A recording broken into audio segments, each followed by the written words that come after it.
All right. So this is 14.3 on ideal gases. All right. And we know that the ideal gas law is PV equals nRT. Remember, P is pressure, V is volume, T is temperature. Those are the easy ones. R is the ideal gas constant, which has three values depending on the units you use. So if you use kilopascals, it's going to be 8.314. If you use atmospheres for pressure, it's going to be 0.08206. And if you use millimeters of mercury, it's going to be 62.36. Now, we have this practice problem. At what Celsius temperature, so that's my T that I'm looking for, does 0.815 moles, so that's my N, of an ideal gas occupy 33.7 liters, so that's my volume, at a pressure of 108.1 kilopascals. So again, that's a pressure. All right. And so now that we know what we're looking for and what we have, we solve our equation for T because we're looking for T. And then we just plug in our values. PV over NR equals T. Plug in our values. And we get 537.64 Kelvin.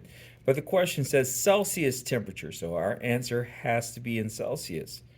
So our final answer, we subtract 273 and we get 264.6 degrees Celsius. The next one, what is the pressure in atmosphere? So that's our P. That's what we're looking for. In a 850 milliliter flask, that's our volume, that holds 9.44 grams of chlorine at 11 degrees Celsius. Now remember, temperature has to be in Kelvin. So we're going to add 273, and so our temperature is 284 Kelvin.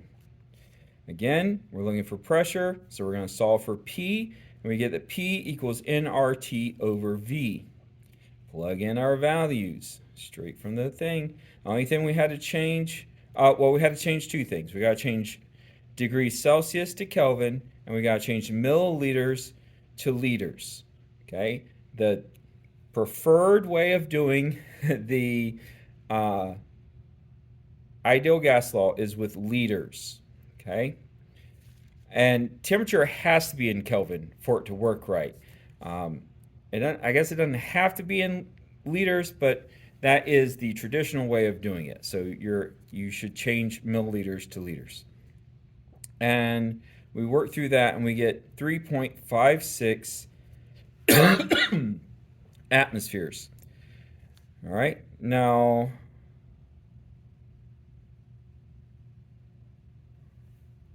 you may be asking, but hey, Furlow, in the question it said 9.44 grams, but in the problem you have 0.13 moles. So how did that come about? Well, you have to take the grams and multiply it by the molar ratio. And you're going to put 70.9 grams on the bottom because you want grams to cancel out, and moles on top because that's what you want to have. And so 9.44 divided by 70.9 is 0.13 moles of chlorine gas. So that's what you put into your equation. Okay? All right. Next practice problem. This is on finding molar mass and density. Now remember, density is mass divided by volume. So it says determine the molar mass of a gas with 4.91 grams, 2.85 liters, at a pressure of 812 millimeters of mercury and a temperature of 29 degrees Celsius. Which noble gas could this be? Okay. All right, so we've got to find the molar mass. So we know that, wait. So what you're going to do is you're going to rearrange the ideal gas law for N because that's the number of moles. And we plug in our pressure, our volume, the constant, we have millimeters of mercury, so we're going to use 62.36 as our gas constant times our temperature in Kelvin. Kelvins cancel out, liters cancel out, and we're left with moles. So 0.12 moles is our answer for that part. Then we're going to take the number of grams from the equation and divide that by the number of moles. And so that gives us grams per mole, or the molar mass. And so you should get 40.92 grams per mole. I look at the periodic table, and calcium is 40.078. So that would have been my answer.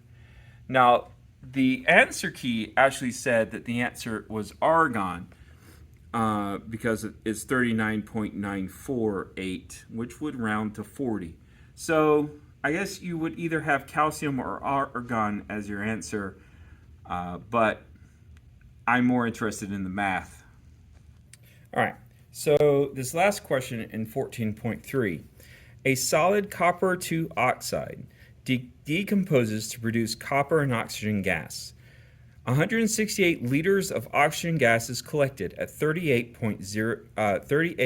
degrees Celsius and 91.4 kilopascals. Find the mass of copper 2 oxide that decomposed.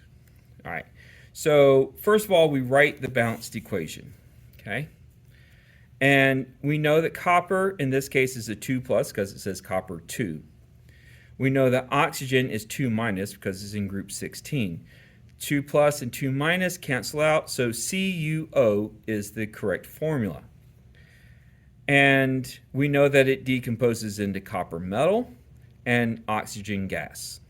Okay, so next thing we got to do is balance the equation. There's one O here and two O's here, so we have to put a coefficient 2 here, which means now there are 2 coppers, so there has to be 2 coppers here. This is now a balanced chemical equation. Now, we're going to use the ideal gas law, all right, and we're going to figure out how many moles of oxygen was produced. So we're looking for N. We know the pressure, the volume, we know R, and we know T. All right, remember T has to be in Kelvin. So 91.4 kilopascals is our pressure, 168 liters is our volume, 8.134 is our gas constant because we're using kilopascals, and times 311 Kelvin is the temperature. When all the kelvins cancel out, the kilopascals cancel out, the liters cancel out, we're left with 5.94 moles of oxygen are produced. So now we're going to go back to that balanced equation.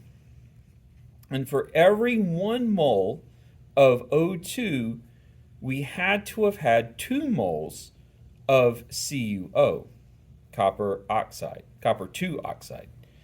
All right, so 5.94 moles of oxygen. We're going to multiply that by the ratio from the equation. Okay, for every 1 mole of oxygen, 2 moles of copper 2 oxide. Why is oxygen on the bottom? Because we want that to cancel out. So we're going to put oxygen on the bottom. All right, and then we're going to multiply that by the molar mass of copper 2 oxide. So 1 mole of copper 2 oxide has a mass of 79.55 grams. All right, and so then we multiply across the top, multiply across the bottom, we divide, and we get 945 grams of copper oxide were decomposed to make the 5.94 moles of oxygen gas. All right, so that's how you do that one. And I believe